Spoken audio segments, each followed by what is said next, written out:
Cikgu, apakah permainan tradisional masyarakat Malaysia ya cikgu? Bagus soalan kamu tu Amran. Permainan tradisional masyarakat Malaysia terbahagi kepada 3. Yang pertama adalah permainan anjung, yang kedua permainan halaman, dan yang ketiga adalah permainan lasak. Permainan anjung dimainkan di anjung rumah atau di dalam rumah. Ia pergerakannya adalah terbatas. Permainan lasak ialah permainan yang memerlukan kawasan lapang yang luas, pergerakan yang lincah, aktif dan lasak. Yang ketiga, permainan halaman. Permainan halaman memerlukan kawasan yang luas juga, pergerakan yang lincah dan aktif. Dalam masyarakat tradisional, permainan tradisional menjadi aktiviti mengisi masa lapang. Pada zaman Kesultanan Melayu Melaka, sepak raga menjadi permainan tradisional masyarakat. Antara permainan tradisional lain ialah layang-layang, gasing dan congkak. Jika sesuatu permainan diadakan di sesebuah kampung, penduduk kampung berdekatan akan berkunjung untuk mengambil bahagian atau memberikan sokongan. Keadaan ini merapatkan hubungan antara penduduk. Permainan anjung yang pertama adalah batu seremban. Dikenali juga dengan nama selambut. Permainan ini sering dimainkan secara berpasangan atau berkumpulan. Alat permainan ini terdiri daripada batu atau objek kecil yang lain berbentuk bulat. Permainan ini dapat mengeratkan persahabatan. Permainan anjung yang kedua adalah congkak. Permainan congkak wujud sejak zaman Kesultanan Melayu Melaka. Permainan ini dimainkan secara berpasangan. Dahulu, lubang congkak dibuat di atas tanah. Biji congkak pula ialah biji getah atau batu-batu kecil. Kini, congkak diperbuat daripada kayu atau plastik dengan biji congkaknya daripada guli. Permainan ini membentuk interaksi yang baik. Permainan anjung yang ketiga adalah weshi. Permainan ini merupakan permainan berpapan.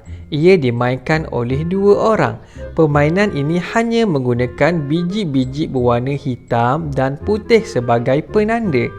Objektif permainan ini adalah untuk menguasai kawasan papan yang lebih besar daripada lawan. Permainan ini kaya dengan strategi apabila pemain berganti-ganti meletakkan biji hitam dan putih di atas grid garis. Permainan anjung yang keempat adalah dam haji.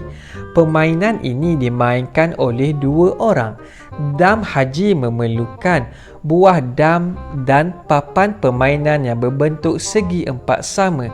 Setiap buah dam boleh bergerak secara sendeng ke petak warna yang sama, sama ada ke kiri atau ke kanan. Buah dam yang berjaya sampai di hujung papan lawan dikatakan naik haji dan boleh bebas bergerak.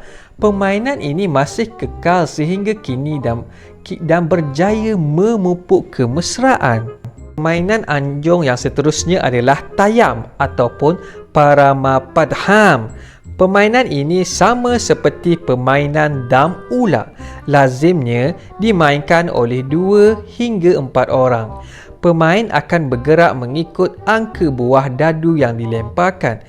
Permainan ini dapat memupuk kemesraan. Permainan anjung yang terakhir adalah xiangxi. Permainan ini dimainkan oleh 2 orang. Permainan ini juga dikenali sebagai catur Cina. Permainan ini mengajar kita bertindak dengan bijak kerana pelbagai strategi perlu digunakan. Strategi ini dapat meningkatkan daya pemikiran pemain. Permainan halaman yang pertama adalah tating lawi. Permainan ini turut dikenali sebagai captih, sepak bulu ayam atau jambak lawi. Tating diperbuat daripada 3 atau 4 helai bulu ayam yang diikat pada kepingan getah atau kertas tebal. Kemenangan dikira berdasarkan tatingan terbanyak. Yang kedua adalah ketenteng atau ting-ting. Permainan ini biasanya dimainkan oleh kanak-kanak. Gelanggang permainan dibuat dengan cara melukis petak-petak yang bersambung di atas permukaan tanah. Setiap pemain mestilah memiliki penanda masing-masing. Permainan ini dapat mengeratkan persahabatan. Yang ketiga adalah gasing. Gasing dimainkan dalam dua cara, iaitu gasing uri atau gasing pangkah. Gasing uri biasanya dimainkan untuk melihat dan menguji ketahanan gasing berpusing. Gasing yang mampu berpusing lama dikira sebagai pemenang pertandingan. Gasing pangkah pula dimainkan secara individu atau berkumpulan. Caranya dengan membangkah gasing kumpulan lawan supaya gasing pihak lawan pecah atau berhenti berpusing. Dalam pertandingan gasing terdapat 5 langkah utama, iaitu melilit tali, melilit gasing, memusing gasing, memangkah dan mengangkat gasing. Seterusnya adalah permainan kabadi atau sadu gudu. Kabadi ialah permainan laman bagi kaum India. Permainan ini dimainkan oleh dua pasukan. Satu pasukan akan menghantar penyerang kepada pihak lawan. Penyerang tersebut perlu menahan nafas dan melaungkan perkataan kabadi. Penyerang juga perlu menyentuh salah seorang pemain pihak lawan. Pemain yang berjaya disentuh akan tersingkir. Mereka yang benar-benar lasak dan cergas serta mempunyai kekuatan fizikal sahaja mampu bermain kabadi.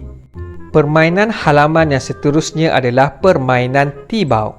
Permainan tibau dimainkan ketika pesta Kaul, perayaan selepas musim menuai yang diraikan oleh etnik Melanau Sarawak. Tibau dibina daripada beberapa batang buluh atau pokok nibung atau kayu keras.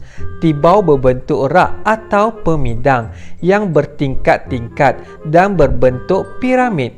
Kebiasaannya, ketinggian tibau ini di antara 8 hingga 10 meter dan dibina dalam keadaan yang condong di atas tanah yang rata. Terdapat juntaian tali daripada rotan dan akan diayun seperti sebuah buaian. Kedua-dua bahagian ini perlulah dibina dengan kukuh demi keselamatan pemain. Pemain akan melompat secara bergilir-gilir ke atas tibau sehingga tibau tidak boleh lagi berayun.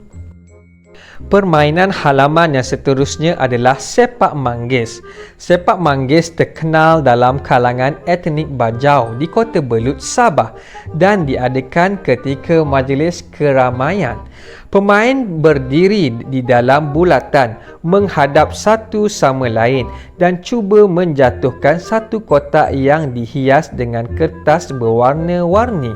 Kotak ini digantung pada tiang buluh setinggi 10 meter.